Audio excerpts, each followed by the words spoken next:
Your only option in finding a long-term relationship is to hope the person you're with is your last one. However, the difficulty is, do you know how to predict whether your relationship will endure long-term? How can you be certain? Once you have found the one, you can look for signs to let you know you found her. You can try asking your spouse to check if your relationship has a future by having them do a quick psychological exam. However, you should be aware that relationship exams are not thought-provoking or manipulative. An excellent example of this is how your partner's concern for you is not a reason to get close to other people. While you may test your partner's love for you, doing so isn't a prerequisite for a fulfilling relationship. Tests of this nature could be deceptive and, over time, damage your relationship.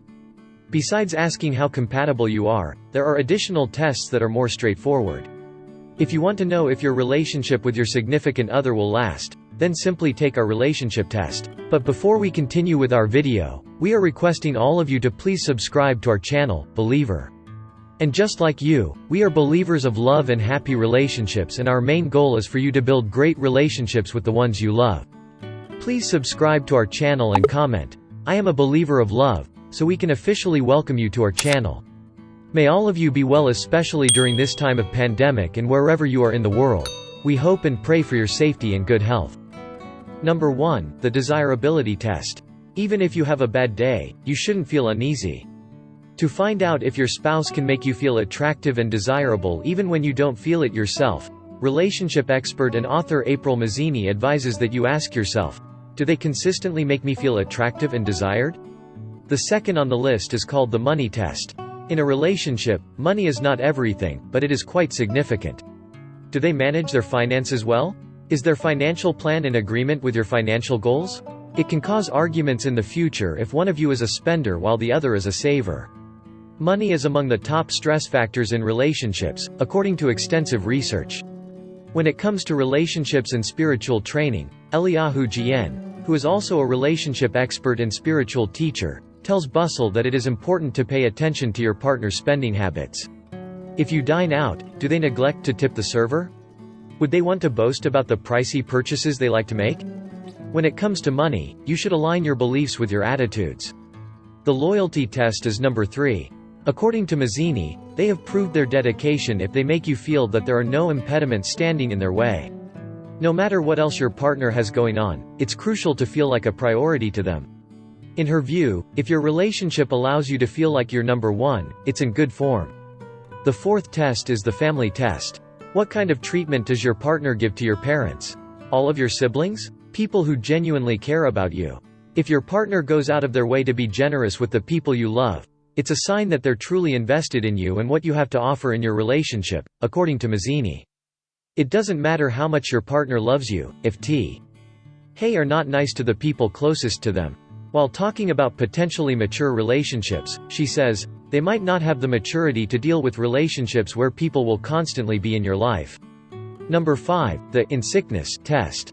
A person who likes you but is not in love with you may send you a, "I hope you feel better" text while you're sick or injured, take a break from talking, and then resume communication when you are feeling better. Mazzini explains, they don't want to deal with the for worse side of the bargain.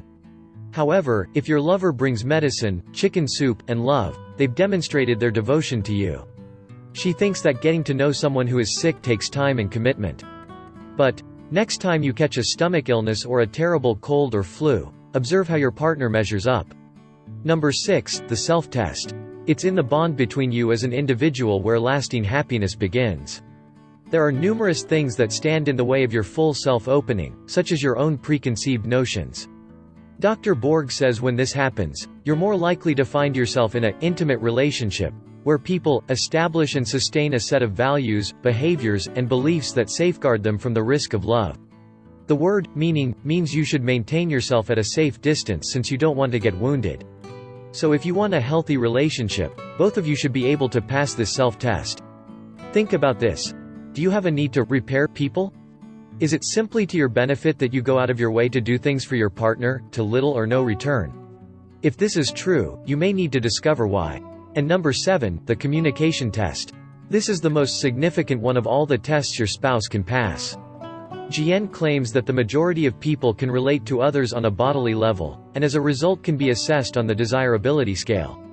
However, this does not move to the next level, he states. If we can maintain a healthy level of communication, we can better understand and connect with each other. To re-emphasize, these relationship tests aren't designed to evaluate if your partner gets something if you do or not. Trust is a must in relationships. When you have this kind of feeling, you may want to reconsider why. Instead, you should be paying attention to these tests as your relationship develops. You and your partner both share the importance of putting each other first when it comes to finances, scheduling date nights, and speaking with each other, so it is possible for your relationship to last.